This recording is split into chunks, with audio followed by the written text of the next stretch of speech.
Yung denial po ng kampo ng Duterte tapos ng China na hindi man daw sila nag-apply for asylum. Kahit gusto nating maniwala, hindi man tayo maniniwala ng mga sinasabi nila kasi po, bistado silang sinungaling. Di ba? Paano maniniwala tayo sa kwento ng mga Duterte tapos ng China na laging balibaliktad yung mga sinasabi nila? Di ba? Kilalang mga sinungaling. Masisisi mo yung ating mga mamamayang Pilipino.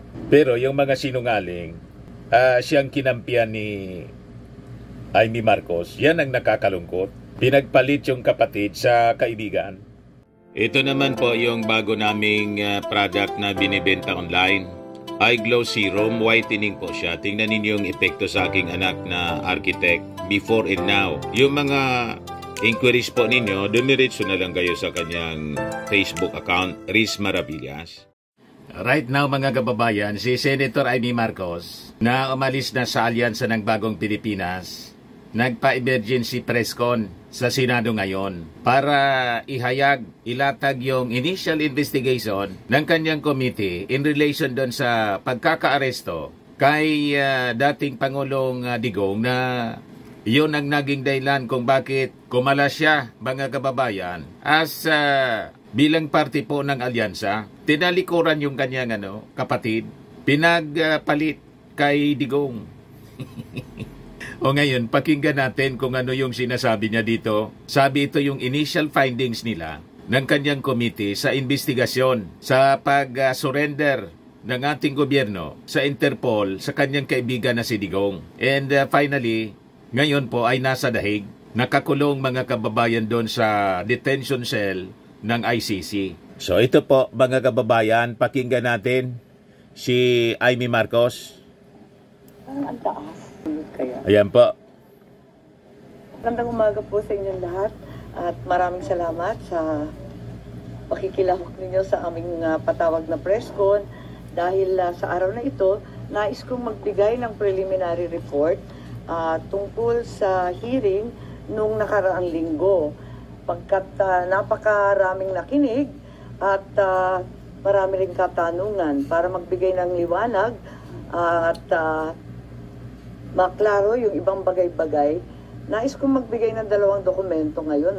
Yung unang-una, yung timeline pa lamang. So, umpisahan na lang natin yung timeline. Mabilis lang to sana. Pero mahaba-haba kasi nag-uumpisa to sa March 2019 nung nag-withdraw ang Pilipinas sa Rome Statute. Tapos, yung prosecutor requested authorization 24 May 2021. May deferral noong 2020 Hunyo. Pagkatapos, 12 September 2022, ang ating Pangulo ay nagsabi, ICC will only take action when the country is no longer functioning and has no judiciary. So, 26 January 2023, ang ICC nag-umpisa na naman ang investigasyon sa drug war. And then the appeals chamber rejected the suspension noong Marso. And then July 5 ng 2023, ipinagtatanggol ni VP Sara yung confidential fund ng DepEd at ng OVP. Yung ICC chamber delivered its judgment 18 July 2023. Pero inulit na naman ni Presidente Bongbong 24 November ng 2023 na simple lang ang isyung yan, hindi naman siguro tama na ang tagalabas ang mag-iimbestiga dito sa atin. So yun ang nangyari, Tapos gusto natin maintindihan yung konteksto ng mga pangyayari at nung 15 December 2023, andyan na yung sulat kay VP Sara na the ICC over the Republic of the Philippines after the activity of our withdrawal is very much in question. Konsumisyon ng mga mamamayang Pilipino. That you, my cabinet, will echo my views. Sabi rin niya, for the 100th time, I do not recognize the jurisdiction of the ICC in the Philippines. Noong 28 January 2024, kauna-unahang maisog rally at binanatan ni former President ang ating Pangulo Bongbong nung 29 January kick-off rally ng Bagong Pilipinas, pero kasabay din ang candlelight prayer rally ni Presidente Duterte. 30 January 2024, eto na yung unang hearing ko sa PI, People's Initiative, February 2 sa Davao, 13 dito na naman February sa Senado. And 20 February, si Pangulo ay nagsabi, I don't approve or deny it, but you know, the ICC haven't done anything illegal. Ito yung tinutukoy ni Secretary Boying na pagbabago. Once they do, we will do something about it, but we are an open country. 19-2024, June, VP resigns as DepEd Secretary. 20 July, Maisog, Rally Liwasan. 16 August, First Quadcom in Bacolod, Pampanga. 22 September 2024, VP Sara says, hindi naman kasi kami talaga nag-uusap. Hindi kami magkaibigan unang-una. Ayun na. And then 12 October 2024, sabi ni PBBM, I don't know anymore. I'm a little dismayed to hear she doesn't think we are friends. 11 November 2024, nag-attend si former President Duterte ng 11th Quadcom hearing. 13 November 2024, E.S. Bersamin said local authorities would consider cooperating with the Interpol if the ICC seeks the intervention of the International Anti-Crime Body. 14 November 2024, nung nakaraang taon, ang sabi ng ating Pangulo, if that's the wish of Duterte, we back the ICC. We will not just cooperate. 28 November, first bicameral conference tungkol sa 2025 GAA. And the 2nd of December 2024, first impeachment case against VP Sara. 11 December, second bicam. 18 December, ang privilege speech ko at sumunod yung mga kaso. And 19 December, third impeachment complaint. 13 January 2025, itong taon na ito, INC Peace Rally. And 24 January, itong taon na to, Secretary of Justice Remulla said, the Marcos administration will sit down with the ICC and these areas of cooperation in the latter's investigation. He also said, cooperation with an international tribunal is permissible, noting that ICC representatives have already been going in and out of the country without us raising anything. So may admission po ron. And 28 January 2025, may maghahain na ng kaso to declare the 2025 national budget unconstitutional. Nung 5 Maraming namatay, February nitong taon ito, impeachment, Sara was approved in the House of Representatives. 10 February, the ICC prosecutor applied for an arrest warrant against former President Duterte. 22 February, People's Indignation Rally, Mandaue, Cebu. 7 March, the warrant of arrest against the opponent was issued as secret by the ICC chamber. 10 March, 2 PNP memos regarding the deployment of personnel and augmentation of PNP personnel to 11. 11 March, the warrant of arrest was reclassified as public this time by ICC. 3:04 a.m., the Philippine Center on Transnational Crimes received an ICC request for the arrest and extradition of former President Duterte. At 9:20, he arrived at NAIA Terminal 3 from Hong Kong and was arrested at the jet bridge by Interpol and PNP with his Miranda rights postponed at his request. He then came to Villamor, where he was housed in Maharlika Hall with his family and some legal advisors. By 11 a.m., Malacanang confirmed his arrest while his daughter Kitty live-streamed the event.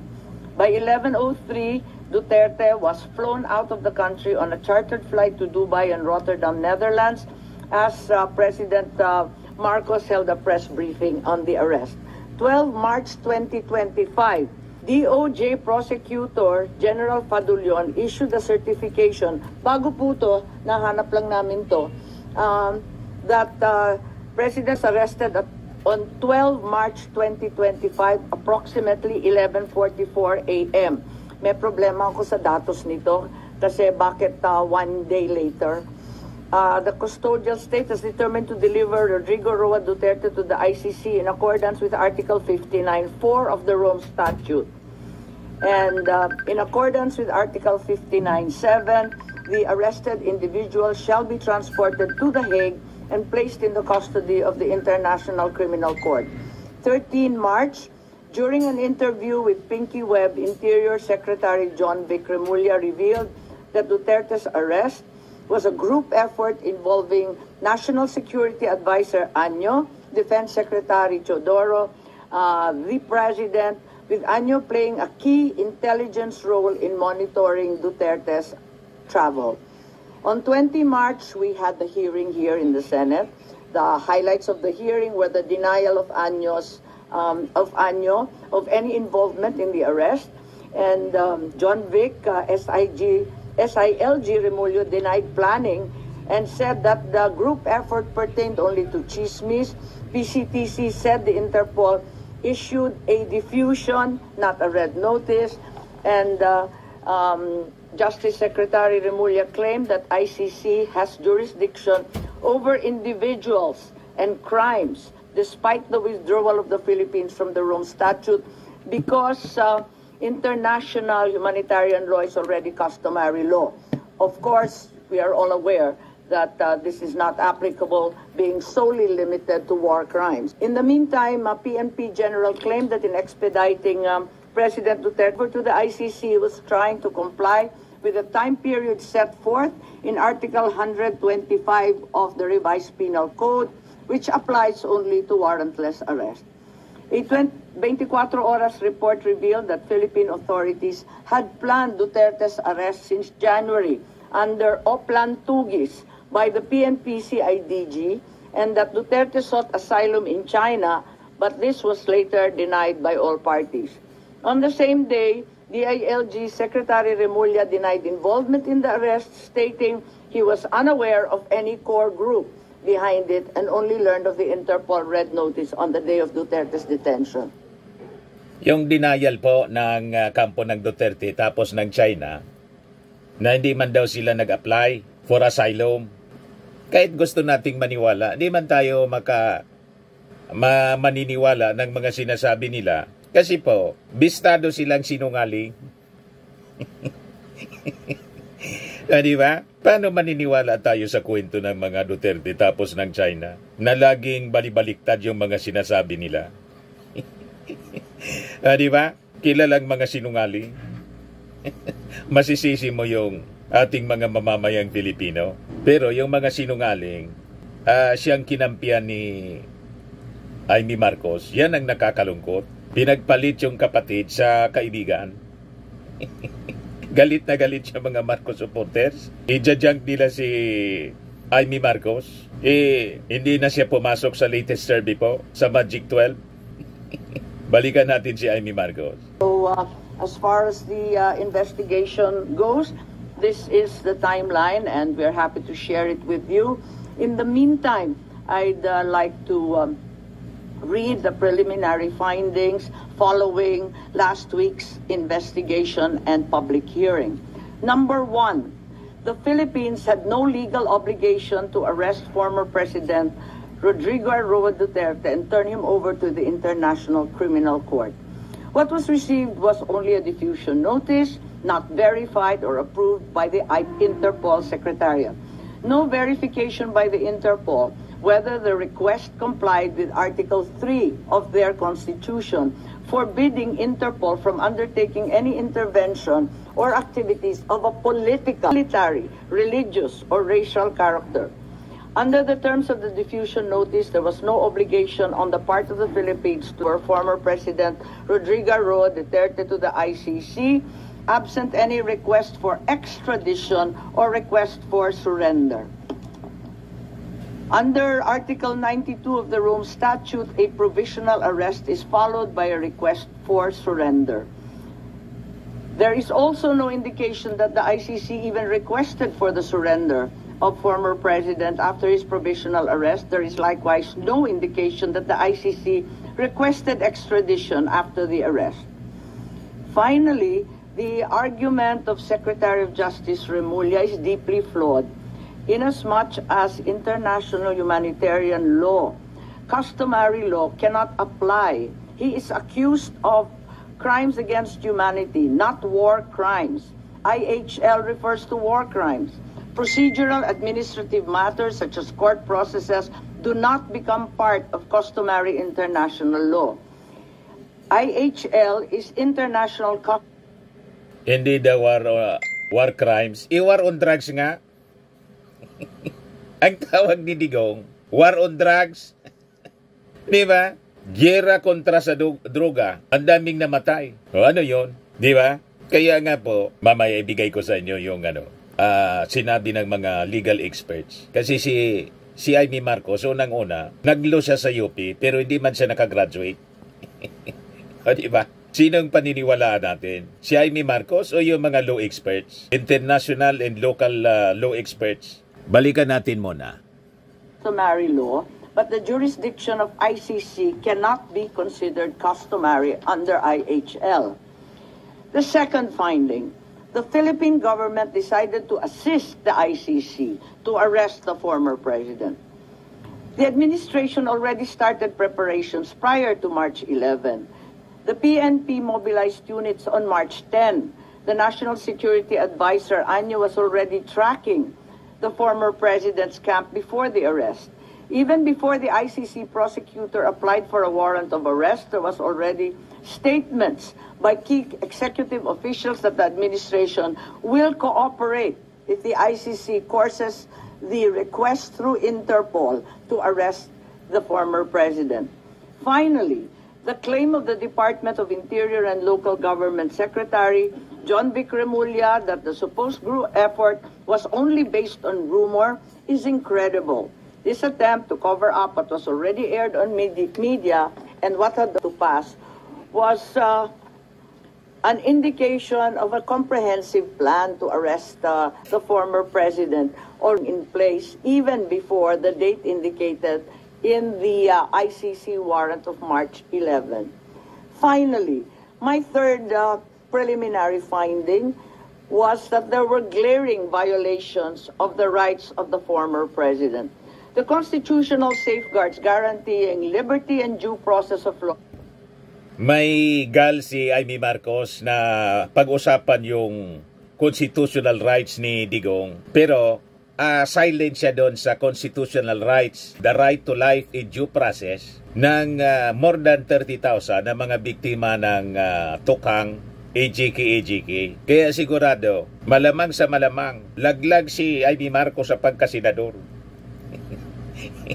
Hindi na siya ibuboto ng kanyang mga supporters dati, ng Marcos supporters, lalo din ng mga DDS. Wala nang makuha na boto si Amy. Alangan man yung mga kakamping boboto sa kanya. Diba? Sinira ni Amy Marcos yung kanyang sarili, yung kanyang karira sa politika. Sinira sa pagsama sa mga Duterte, sa pagkampi. Balikan natin. Were not observed. No warrant was issued by a Philippine court. The arrest did not fall within the exceptions of a warrantless arrest. Meanwhile, General Torre invoked 125 article of the revised penal code only applying to warrantless arrest. The constitutional safeguards for the right to liberty of abode were also disregarded. No court order was issued mandating that the former president be taken out of the Philippines against his will. Former President Duterte was deprived of the right to be visited or to have conferences with immediate family members under Section 2F of Republic Act 7438. General Torre admitted he did not allow Vice President Sara Z. Duterte to visit former president in Villamor Air Base, contrary to RA 7438. Former President Duterte was further denied the right to be brought to judicial authorities under Article 59 of the Rome Statute. The former president was also denied the right to apply for interim release under Article 59 of the Rome Statute or the right to apply for bail under prevailing jurisprudence on extradition. However, during the public hearing of March 20, here, the Secretary of Justice insisted on the inapplicability of the Rome Statute. But DOJ certification signed by Prosecutor General Richard Fadulion stated very clearly that the DOJ made the following determinations. As competent authority of the custodial state, the arrest issued complies with Article 59 of the Rome Statute. To recall, DOJ spokesperson Clavano released a statement last March 13 saying, ang naging role namin ay competent judicial authority. Kami na ang nag-attest na lahat ng proper processes ay ginawa. Similar to Prosecutor General, the DOJ spokesperson showed that the article cited in the Rome Statute had been complied with. Therefore, it's apparent that the DOJ first tried to convince the public that the requirements under Article 59 of the Rome Statute were complied with, and then later on, when such stance became untenable, decided to ditch Article 59 and the Rome Statute altogether and pursued another theory, extrajudicial rendition, and invoked RA 9851, particularly Article 17. Yun lang po. So those are the three findings right now. As we speak, we are not certain if we will continue at magkakaroon pa ng ikalawang pagdinig pagkat yun nga, kinakailangan na meron tayong matitindi, magagaling at malaman ng mga testigo. So, nagbubuo pa kami kung sakali at kung hindi, pag-aaralan na lamang natin ang nabunyag nung nakaraang linggo. Yes? We'll have to derive that conclusion. I'm just offering you the timeline. Pero ipinagtapat naman ni Secretary Boying Remulla na talagang nagbago. Tinatanong ko kung kailan nagbago at bakit nagbago at ano yung pagbabago. Sabi niya lahat naman tayo habang tumatanda, natututo at nagbabago ang isipan. Yun lang ang pinaliwanag niya. Pero maliwanag na nagkaroon ng pagbabago. Kaya nga, may nagsasabi na yung Interpol bawal sa kanila mag-issue ng red notice pagkat may duda sila na political. Kaya ang pinalabas lamang nila ay yung diffusion para hindi sila sumabit kasi pinagbabawal ng sariling konstitusyon ng Interpol kapag political.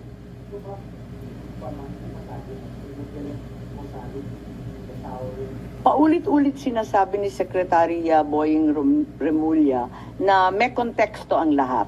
At sa palagay ko maliwanag na may konteksto na talagang sumasabay sa alitan at pagwawalang tiwala ng dalawang panig itong mga pagbabago sa legal processes and our international stand, nagbago rin talaga. Normal yung magbago. Sinigo nga, pabor baliktad kung magsalita. Si Sara. Di ba? Alangan man hindi magbago yung posisyon ng ating gobyerno. Huwag lang isurrender sa Interpol na pinagbabantaan na yung ating first family. Tumindi. At sabi nga ng mga observers po, hindi man sana ito mangyayari. Sinagad ng iyong kaibigan, ang kapatid mo. Ang masama, kumampi ka pa. Imbis sa kapatid mo, ikaw kumampi ka sa gustong magpatapon sa bangkay ng tatay mo sa West Philippine Sea. O di ba karumal-dumal ang posisyon mo ngayon, Senator Amy Marcos? Kaya sabi ng mga Marcos loyalists, hindi ka na makakatikim ng suporta galing sa kanila. Magsama-sama kayo. Balikan natin si Amy Marcos sa kanyang press con. Hindi marinig yung mga sinasabi ng mga reporters. Ang dulo nito, maliwanagan tayo dito sa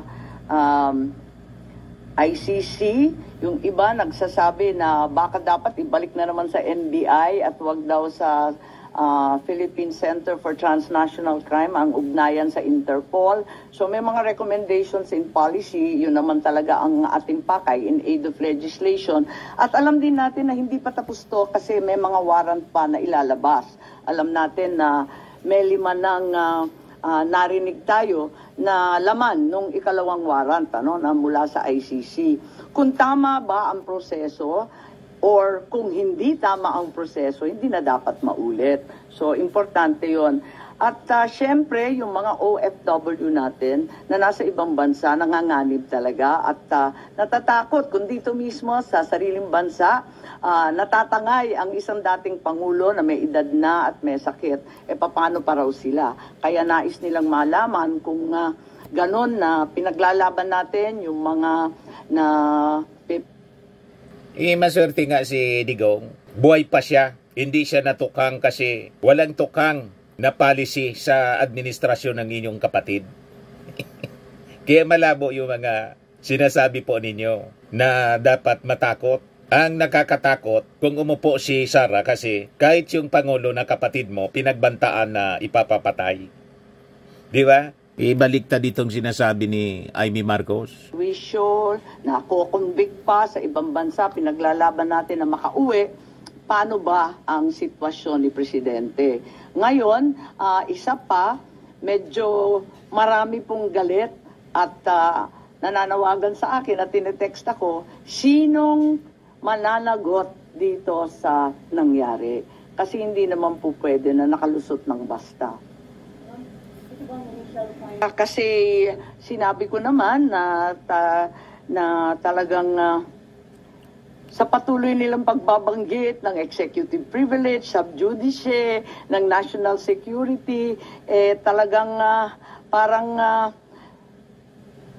mistulang nagtatago ang ating gobyerno ng mahahalagang katotohanan.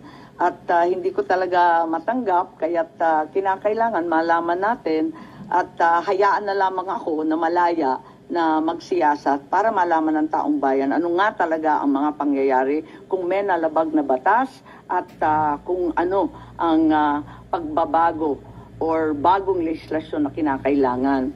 At tulad ng sinabi ko naman mula pa nung umpisa ng halalan, mananatili akong independent dahil higit sa anumang political na pakinabang, dapat manaig ang soberanya ng bansa at ang tunay na katarungan para sa bawat Pilipino. Oo, wala Escudero, wala mang nalabag na sovereignty. Abogado yon.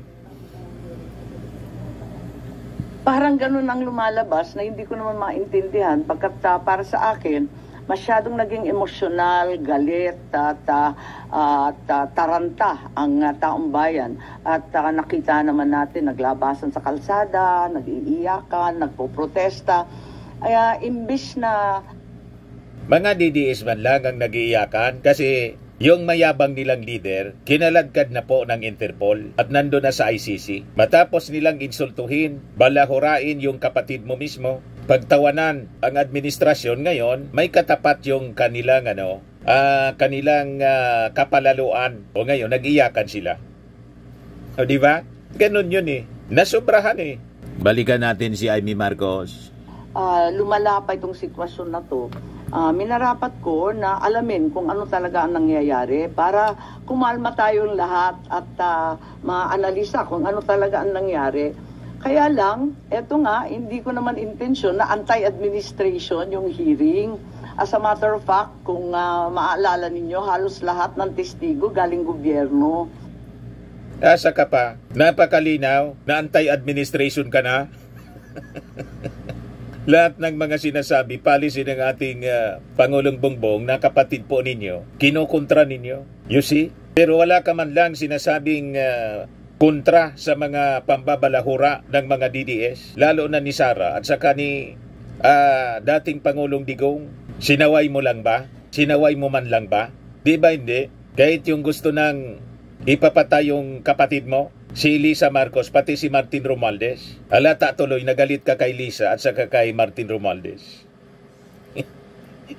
You see? Balikan natin. Hindi ko naman alam yung mga sagot nila. Kaya nga ako nagtatanong kasi hindi ko alam yung sagot. Malay ko ba kung anong sasagutin nila?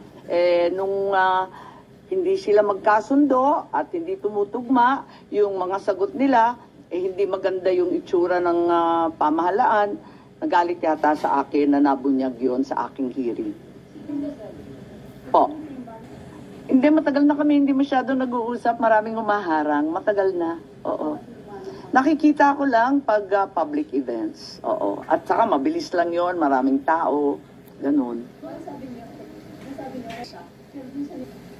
Lumalim ang emosyon in the sense na nakita nila na maraming pagkakamali, at least yung tatlo na binanggit ko, na paulit-ulit na rin lumalabas sa social media. Kung tutugusin, very contrapuntal na siya, very anticlimactic na siya. Kasi paulit-ulit na yung lumalabas pati sa mainstream.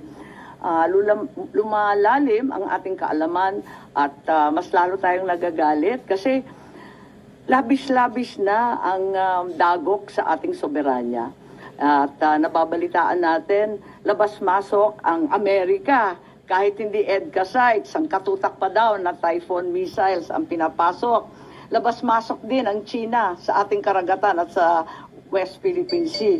Ngayon, dinadampot na lamang ang mamamayang Pilipino at dinadala sa The Hague. May natitira pa ba sa bansang Pilipinas? Nakakaawa naman tayo kung ganyan. So, kung lumala, sa palagay ko, lumalim ang uunawa ng taong bayan. I think yun ang kontribusyon. Kasi maski pro Duterte, pro Marcos, hindi na naging partisan, parang lahat medyo nagkaliwanag ng kaunti kahit papano. Nung umpisa, sabi nila, hindi na daw makikilahok yung gobyerno. Pagkatapos noon, ang dami-dami ng testigo. Sabi ko, okay na. Ang dami-dami, nagpapadagdag pa nga sila ng pangalan, nagpadagdag pa nga sila ng upuan, kinapos pa nga tayo ng pagkain. Nandain nila 3 kwarto tayo, di ba? Tapos akala ko, prepared na prepared. Sabi ko, ayos to. Nagulat naman ako nung nagalit na nga kasi nga siguro hindi nagkakasundo. Yung mga sagot, hindi tumutugma. Hindi ko nakasalanan yun. Malay ko ba kung anong isasagot nila? Ngayon, paano nagalit? Kasi na alanganin na ako, hindi ako napunta. Gusto ko pa naman, over-prepared na nga ako pumunta dun sa Tacloban rally. Hindi ako pumunta. Tapos, mabuti na lang pala hindi ako pumunta at hindi na ako binanggit. Kaya ako nalaman.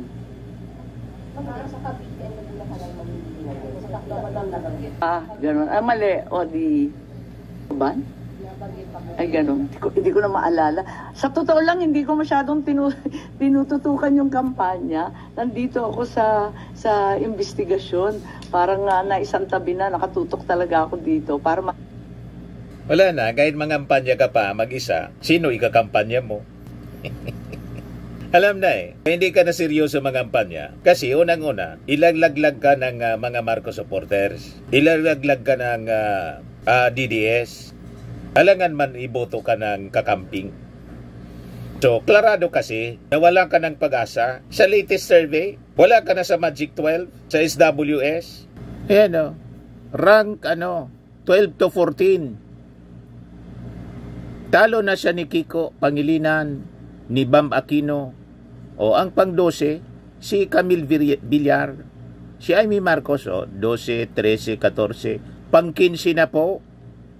Sinusundan na lang siya ni Ipe. SWS survey. Wala nang pag-asa si Amy. 45 days before election, mga kababayan. 45 days na lang yung kampanya. Hindi na siya nangangampanya. Wala na siyang sasamahan. Mag-isang siyang mag-iikot. Sino yung iikotin niya? Tama? Malamang diinan yung mga LGUs. Mga congressmen galit sa kanya. You see? So, ibinaon ni Amy Marcos yung sarili niyang politika. Dahil sa kakakampi niya, sa kaaway ng kanyang pamilya. Yung ating Pangulo hindi man ang away. Yung ating Pangulo ang inaaway. Ito na yung inabot ng palaaway. Tapos, kumampi sa palaaway. Di ba po? Ano pa? okay lang, walang problema. Kasi nga sabi ko, nakatutok naman ako dito. Hindi naman na eleksyon, kampanya, politika ang pinaka-importante. Nangingibabaw sa akin itong mga dagok sa ating kalayaan, sa ating soberanya. Hindi ko kaya to eh. Talagang ipaglalaban ko yan eh. Yung pag hindi yung hindi binanggit, pagkatapos sabi 11 na lamang ang kanilang kandidato, wag na tayo magpahirapan ng katawan. Sabi ko, kakalas na muna ako kung nahihirapan kayo. Mas madali naman ganun, okay lang sa akin, walang problema. Malinaw na kumalas ka kasi tinanggal ka na. Para hindi naman kaya-iya. Parang si Vic Rodriguez, nag-resign matapos nasipain. Sinibak, biglang nagkasakit. Ano ba yung hindi pala nagkasakit? Biglang nagsabi na asikasuhin niya yung kanyang pamilya. Diba? So, nang sibakin, nag-resign na lang. Ito si Amy Marcos, ganun din. Nang tanggalin, hindi na sinama ng ating Pangulo, hindi na Magic 12 yung sinisigaw. Doon sa Cavite, tapos sa Laguna, 11 candidates na lang. Nagdesisyon na si Amy na umalis. Paano hindi siya umalis na sinibak na? Diba? Ganun lang yun. Saving face man lang si Amy, pero alam na ng taong sinibak siya. Ikaw man, kampiyan mo ba naman yung naninira sa iyong kapatid? Alam na mga tao na ang may masamang ugali, yung mag-ama na kanyang sinusuportahan. Sabi nga mga kababayan ng isang Marcos, Marcos loyalist na si Melchor Vergara, Amy Marcos leaves Bongbong back, alyansa para sa bagong Pilipinas. Sinare niya to 15 hours ago. Sabi niya, being good to others while being hostile. Hostile to your own family members is most despicable no matter who you are. Politician or private citizen man. Despicable talaga po. Madaling sabi kasumpa-sumpa na pag-ugali. Di ba? Sumama ka doon sa mga kasumpa-sumpa na tao ang pag-ugali. Di kasumpa-sumpa ang ginawa mo sa iyong kapatid na napakabait. Ikaw mismo yung nagsabi na mabait si PBBM. Pagkatapos, yan ang ginawa mo. That is really despicable behavior. Kaya hindi na ito makakatikim ng support ng mga Marcos loyalist. May nag-aampon, hindi ko masyadong pinapansin, kinakarir namin to eh. Naduling-duling na kami kagabi eh. Alam niyo maganda naman yung libre, di ba? Yung malaya. So, mula sa poll, sinabi ko, independent ako. Pero yun nga, dun sa lawag, syempre, yung anak ko nagmamaktol. Bakit hindi ako pupunta? Di pumunta ako, ganon. Tapos may mga kaibigan, pumupunta. Noon pa naman eh, hindi naman ako present sa lahat ng lugar. Oo. Sa Carmen Davao, absent ako doon. Ayun. Tsaka sa Dumaguete yata, ewan ko, saan ko ba hindi masyadong pinuntahan. Hindi naman ako nag-imbestiga para magpasikat or ma-endorso or maging bahagi ng ibang partido. Nag-imbestiga ako para malaman kung ano talaga ang nangyari at kung talagang nasunod ang batas ng Pilipinas, kung talagang kaya natin tayuan ang ating soberanya at kalayaan. I think it's speculative, fear is hard to express at this point.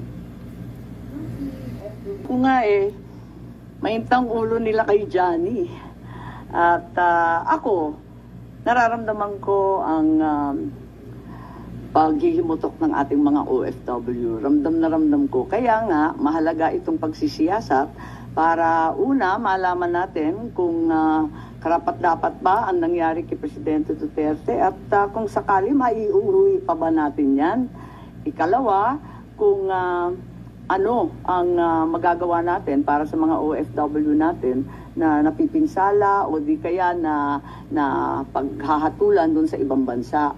Pero yung paghihiganti na babanatan mo rin ng tax, ng yung mga travel tax na sinasabi at yung iba pang benepisyo, wag naman, wala namang ganunan, pambihira naman. Sila na nga nagbubuhay ng ekonomiya natin, sila pa ang uupakan natin. Hindi man yata tama yun. Hindihan ko sila to what extent na talagang gagawin nila, hindi ko alam. Pero malaking tulong sila sa ating ekonomiya. Sila talaga nagpapalutang na napakaraming pamilya rito, lalong-lalo na sa Ilocos. Kaya alam na alam ko yan. Alam kasi marami nga nagsasabi, nagalit, bakit nagkaganon. Abay, hindi ko naman sinasadya, hindi naman anti-administration. Inimbita ko nga, puro gobyerno. Halos wala ang testigo yung kabila. Kung hindi pa nag-video call si VP Sara, wala na yung kabila, sa totoo lang. Kaya yun nga, sana lumahok pa rin sila, sana bigyan pa tayo ng linaw at maisaayos natin ang mga datos at yung mga pangyayari. Well, para sa akin, at narinig ko si Presidente Duterte, tulad ng ama ko pareho nilang sinasabi, haharap ako sa anumang kaso at pagliliti sa Pilipinas. Pero kapag sa ibang bansa, hindi ko kakayanin yon. Kasi syempre yung tatay ko, di ba, dinala rin sa US. Ayun. Sabi niya, ayoko. Dapat sa Pilipinas, iuwi ninyo ako, haharapin ko yan. Ganun din ang sinasabi ni Presidente Duterte. Kaya daw niyang sagutin lahat yan, basta dito sa Pilipinas, sa husgadong Pilipino. Wala ngang tiwala yung mga complainants. Kaya 2017 pa, nag-file sila sa ICC. Mabiblame mo yon ng mga victims, pamilya ng mga biktima kung walang tiwala. Walang nag-file. Kasi sabi ni DOJ Secretary Rimulya, kontrolado lahat, pati yung mga piskal. Tinatakot daw ng mga polis. So, may failure ng justice system. Panahon ni Digong. Pinagbabantaan lahat. Ikaw man yung pamilya ng biktima, hindi ka magpa-file dito, may option man sa ICC. So ginawa nila, nag-file sila sa ICC. O di, rimate si Digong. O ngayon, kung hindi siya nanggulo sa ating administrasyon, wala sanang ganyan. Hindi sana nag-cooperate sa Interpol. Yan ang malinaw po. Sasagutin daw niya at papayag siya malitis.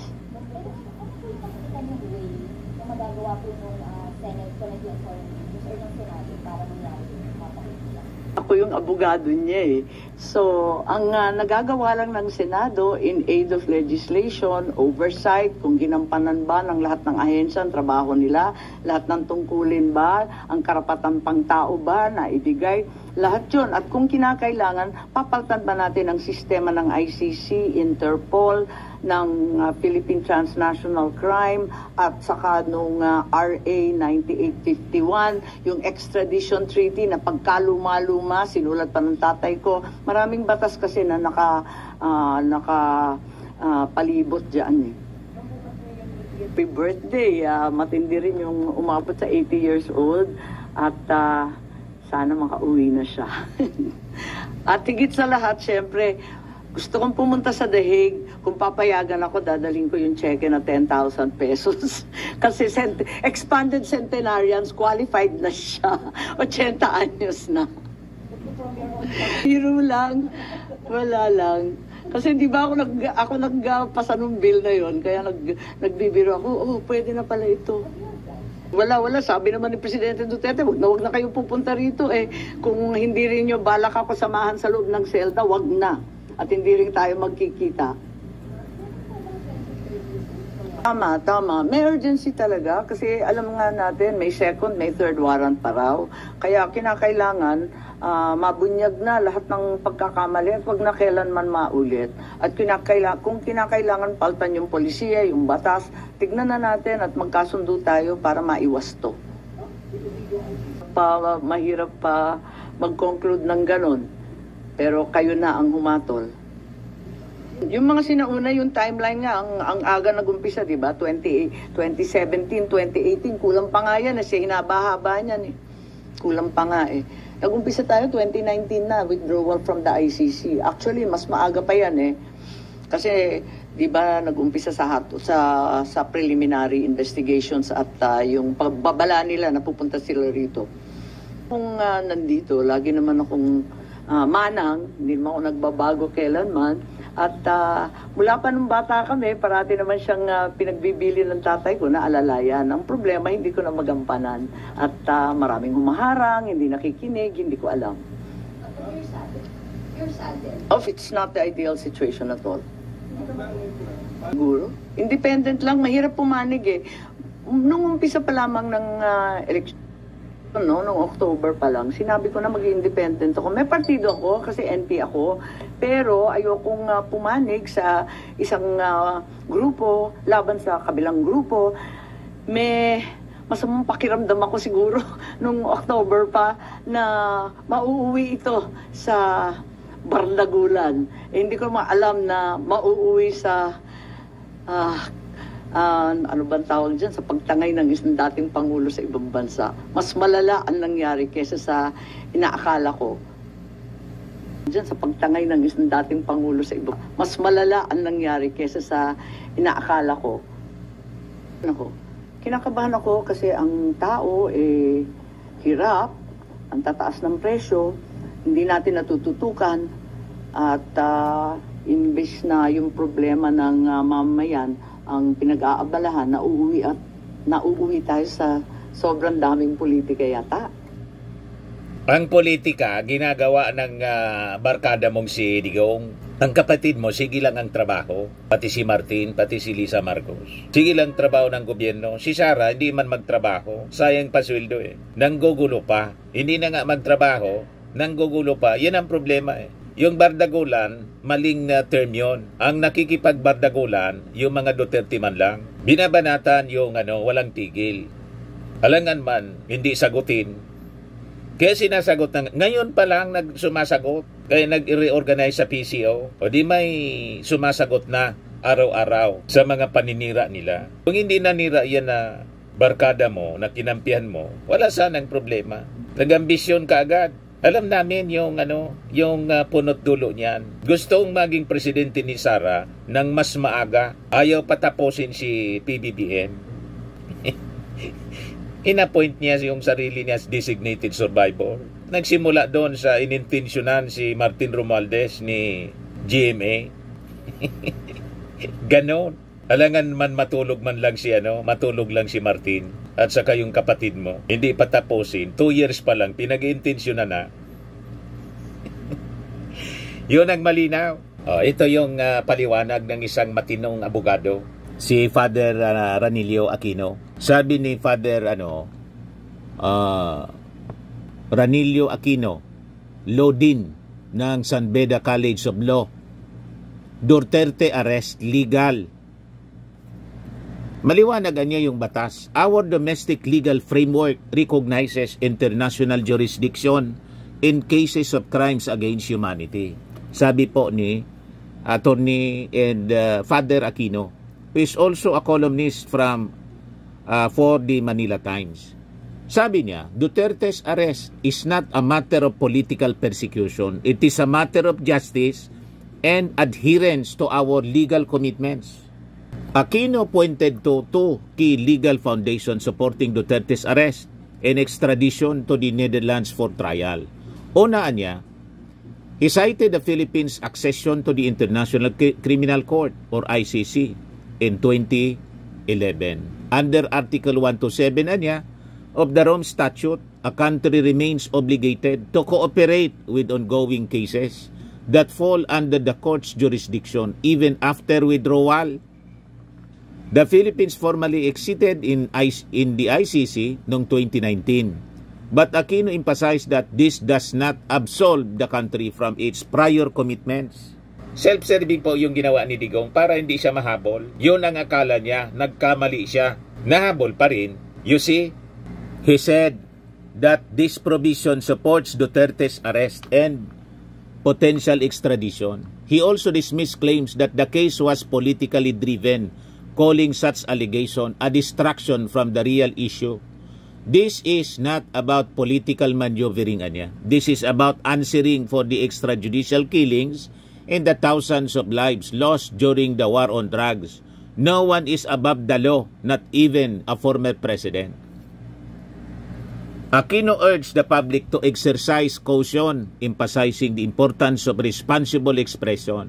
I also want to advise the public that while it is okay to express their feelings, the moment they cross the line in attempt to overthrow the government, it becomes sedition, a criminal act. Yan ang tama po na pananaw. Yung pananaw po ni Amy Marcos, malabo, kasing labo ng isip ni Digong at ni Sara Duterte. Di ba? Tama yung kasabihan, tell me who your friends are and I will tell you who you are. Pari-parehas na sila malabo. Malabo ang pananaw sa buhay. Yung mali naging tama, yung tama naging mali. Yan sila.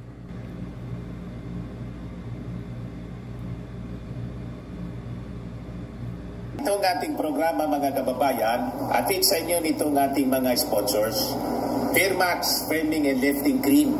Pinapay po sa mga pulses in affected area. Mainam po ito sa mga pains at paninigas ng mga kaso-kasuan. Ito sa mukha naman yung application, anti-aging, Automax po siya. Ito ay Glow 60 mga kababayan. Whitening po siya. Made in South Korea. Ito naman po, Nengxia Red Mix Fruit Drink. Gawa po siya sa goji berry. May anti-cancer properties po siya. At sa mga nagana po ng malinis and spacious fitness gym, pumunta lang po kayo sa aming Colossal Fitness Gym. May Grab Car Rental din po kami. At bills payment po sa aming office. At saka sa mga mahilig po sa mga imported bags, manood po kayo sa live selling ni Madam Aileen Rosales sa kanyang Aileen Closet po. Pati mga shoes, ito yung kanya po. Ito yung kanyang page. Kita ninyo, napakagandang mga online selling po siya. Si Madam Aileen Rosales. At cellphone number niya po, 773-798-7816.